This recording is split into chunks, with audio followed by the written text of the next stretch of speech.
লাগাম ছাড়া দুর্নীতি, তার উপর আদালতে যোগ্যদের তালিকা দেয়নি এসএসসি, যে কারণে এসএসসি 2016 গোটা প্যানেল বাতিল করে দিয়েছে সুপ্রিম কোর্ট।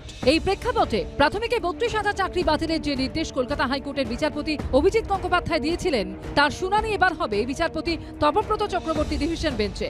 আর এই রায়ের ওপরই নির্ভর করে আছে 32,000 শিক্ষক শিক্ষিকার ভাগ্য। আর এই প্রেক্ষাপটেই 2014 সালের টেট নিয়ে চাঞ্চল্যকর তথ্য সামনে এসেছে।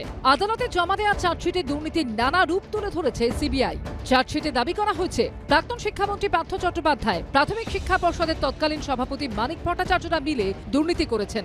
দুর্নীতিতে ওতপ্রোতভাবে জড়িয়েছিলেন পার্থ চট্টোপাধ্যায়ের ওএসটি প্রবীর বন্দ্যোপাধ্যায়ও। 2014 সালের টেটের ফলাফল বেরিয়েছিল 2016-র 14 সেপ্টেম্বর। গত ডিসেম্বরে আদালতে জমা দেওয়া সাপ্লিমেন্টারি চার্জশিটে সিবিআই দাবি করেছে 2017 সালে যখন নিয়োগ প্রক্রিয়া চলছিল, তখন অসংখ্য চাকরি প্রার্থী পর্ষদকে চিঠি লিখে জানিয়েছিল যে একটি প্রশ্নের জন্য দুটি সঠিক উত্তর দেওয়া হয়েছিল। 2017 সালের 20 নভেম্বর পর্ষদের তরফে রেজলিউশন পাশ করে বলা হয়, যারা উত্তর বি লিখেছিলেন তাদেরকে 1 নম্বর করে দিতে হবে। সেই 1 নম্বরের ভিত্তিতে যাকে খুশি চাকরি দেওয়া হয়। সিবিআই সাপ্লিমেন্টারি চার্জশিটের 10 নম্বর পাতায় দাবি করা হয়েছে 2017 সালের 30 নভেম্বর এরকমই আরেকটা রেজলিউশন পাশ হয়, যেখানে মূলত উল্লেখ করা হয় 270 জন চাকরি প্রার্থীর ভবিষ্যৎ কি হবে। চার্জশিটে সিবিআই দাবি করেছে ইচ্ছাকৃতভাবেই 270 জনের নাম, রোল নাম্বার, বাবার নাম রেজলিউশনে রাখা হয়নি, যাতে গোটা বিষয়টি গোপন থাকে। তার কোনো রেকর্ড নেই বলেও জানায় পর্ষদ।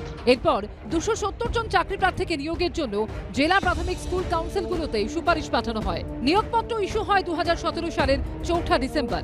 এভাবেই পার্থ চট্টোপাধ্যায় ও মানিক ভট্টাচার্য চক্রান্তে 1 নম্বর বাড়িয়ে দিয়ে 264 জন চাকরি প্রার্থীকে বেআইনিভাবে নিযুক্ত করা হয়েছে বলে সিবিআই চার্জশিটে দাবি করা হয়েছে। সিবিআই এর চার্জশিটে আরও দাবি করা হয়েছে 2017 সালের 11 থেকে 17 মের মধ্যে বিকাশ ভবনে চাকরি প্রার্থীদের ডেকে নথি যাচাই করার কথা পার্থ চট্টোপাধ্যায়কে জানান মানিক ভট্টাচার্য।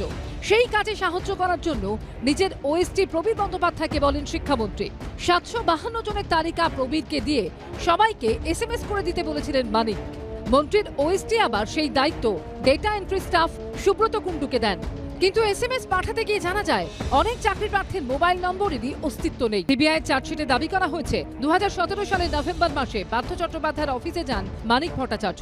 সেখানে মন্ত্রীর ওএসটি কে ডেকে আরো 269 জন চাকরি প্রার্থীর তালিকা দেওয়া হয়। মানিক ভট্টাচার্যর নির্দেশ ছিল তাদের ইন্টারভিউ এবং অ্যাপটিটিউড টেস্টের নম্বর পর্ষদের নম্বর শিটে বাড়িয়ে দেওয়া এবং তাতে সই করে স্বীকৃতি দেওয়ার। যদিও 269 জনের কোনো ইন্টারভিউ ও অ্যাপটিটিউড টেস্টই হয়নি। সবকিছু হওয়ার পর যাবতীয় তথ্য সিডিতে নিয়ে নেন মানিক ভট্টাচার্য এবং সমস্ত তথ্য ডিলিট করে দেওয়ার জন্য মন্ত্রীর ওএসটিকে নির্দেশ দেন। সিবিআই চার্জশিটে দাবি করা হয়েছে কুন্তল ঘোষের প্রধান এজেন্ট ছিলেন সন্তু গঙ্গোপাধ্যায়, যিনি অয়নশীল, কৌশিক শেঠ, শরীফুল আলমের মতো সাব এজেন্টের মাধ্যমে অযোগ্য চাকরি প্রার্থীদের কাছ থেকে বিপুল পরিমাণ ঘুষ নিয়েছিলেন। আর প্রাথমিকে তো স্ক্যাম কপিও নেই। প্রাথমিকে যেটা রয়েছে সেটা হচ্ছে এডিএফ ফরম্যাট, অর্থাৎ এডিটেবল ফরম্যাট। যে কোনো সময় যে টাকা দেবে তার চাকরি হয়ে যাবে। এসএসসির এই পরিণতি হলো। 4টে নিয়োগ প্রক্রিয়া মিলিয়ে প্রায় 26,000-25,753 জনের চাকরি আজকে চলে গেল। এর জন্য রেসপন্সিবল এই 3টে আর্টিকেল 12 অথরিটি। আর কিছু মানুষ নির্বাচিত হয়ে যাওয়ার জন্য তাদের এই অসীম লোভ। তারা নির্বাচিত হয়েছেন, মন্ত্রী হয়েছেন, বিভিন্ন পদে বসেছেন, তারা টাকা বাজার থেকে টাকা তুলেছেন। তাদের টাকা তোলাই হলো এই আজকের পরিণতির জন্য দায়ী। প্রতিটি জনগণকে তাদের নাগরিক দায়িত্ব পালন করতে হবে। আপনি যদি দেখেন যারা নিজেদের যোগ্য বলছেন, নিশ্চিতভাবে আমি মনে করি এখানে যোগ্য রয়েছেন। কিন্তু যোগ্য হলেও আমি প্রতিটি জনগণকে বলি, একই কথা বলি। অনেকে বলবেন যে আপনি কেন এই কথা বলেন, যে নাগরিক দায়িত্ব পালন করুন। ভারতবর্ষের সংবিধানে নাগরিক দায়িত্বর কিছু রয়েছে। সেই নাগরিক দায়িত্ব যদি পালন না করেন এই অবস্থার মধ্যেই পড়বেন। আর অসৎ মানুষকে যদি আপনি পদে বসান তাহলে তার কি পরিণতি হয় তার চাক্ষুষ উদাহরণ হচ্ছে আজকের এসএসসি। প্রাইমারির মানিককে বলবেন ওএমআর শিটের কপি দেবে। বাজারে খুঁজুন কোথায় আছে মানিক, মমতা কোথায় আছে এরা। কিন্তু দাদা সেই জায়গায় যারা এই ভাইচাল এতদিন আন্দোলন করলো নিজেদের যোগ্য, তারা ওই মানিকের বাড়ি আর মমতার বাড়ি চলে যাক, দিয়ে কপি চাক ওএমআর শিটের। যে আমাদের ওএমআর শিট গুলো আমরা বলেছি ধ্বংস করতে, তোরা ধ্বংস করলি কেন? আমরা তো ধ্বংস করতে বলিনি।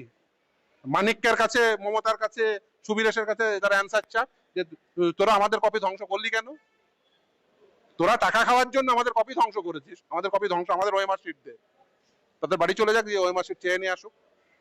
কিন্তু দাদা তারা তো বারংবার বলছেন যে বিচার ব্যবস্থার উপর আস্থা রাখবো। ওএমআর শিটের কপি রাখতে হবে, তবে তো আস্থা থাকবে। বিচার ব্যবস্থার উপর আস্থা রাখতেই হবে, কিছু করার নেই। এটাই গণতন্ত্র। তারা নিজের স্বার্থে যখন যেমন সেরকম কথা বললে তো আর হবে না। নাগরিক দায়িত্ব পালন করবেন না, আপনি ওএমআর শিটের কপি চলে যাবে, কিছু করার নেই, দেশে আইন এটা। আপনি তো যদি বলেন যে সকলকে সব অধিকার, কতজন তো ফুটপাতে বসবাস করছে, কত শিশু, তাদের প্রত্যেকে নাগরিক অধিকার দেওয়া গেছে? দিতে পেরেছেন? দিতে পারেননি তো। একটি সরকার নির্বাচন যখন করবেন তখন সঠিক সরকারকে নির্বাচন না করলে কি হয়, এটা তার উদাহরণ। কিন্তু দাদা এই সরকার তো বারংবারই বলেছে যে আপনারা যে কোর্টে মামলা করেছেন এই মামলা স্টে হয়ে আছে বলে তিনি রিকোয়ারমেন্ট করতে পারছেন না, তার তালিকা তৈরি। সেটা তো অন্য বিষয়, তালিকা তো সঠিক তৈরি করতে হবে, রিক্রুটমেন্টও সঠিক করতে হবে। শুধু পয়সাকে রিক্রুটমেন্ট করলে এই জিনিস হবে? আমি বলছি এখনো এসএসসি হয়েছে, প্রাথমিকের ওএমআর শিট গুলো সব চেয়ে নিন, অরিজিনাল ওই যে অরিজিনাল কপি স্ক্যান কপি চেয়ে নিন, যার মুখে হাত ভরে নিয়ে আসার কথা তার মুখে হাত ভরে নিয়ে আসুন। আপনার মতে তাহলে প্রাথমিক ও ঠিক একই দুর্নীতি? সময় বলবে। ওএমআর শিটের কপি, আমি বলছি ওএমআর শিটের স্ক্যান কপি 20 বছর রাখতে হয়। রাখেননি কেন? রাখেননি কেন?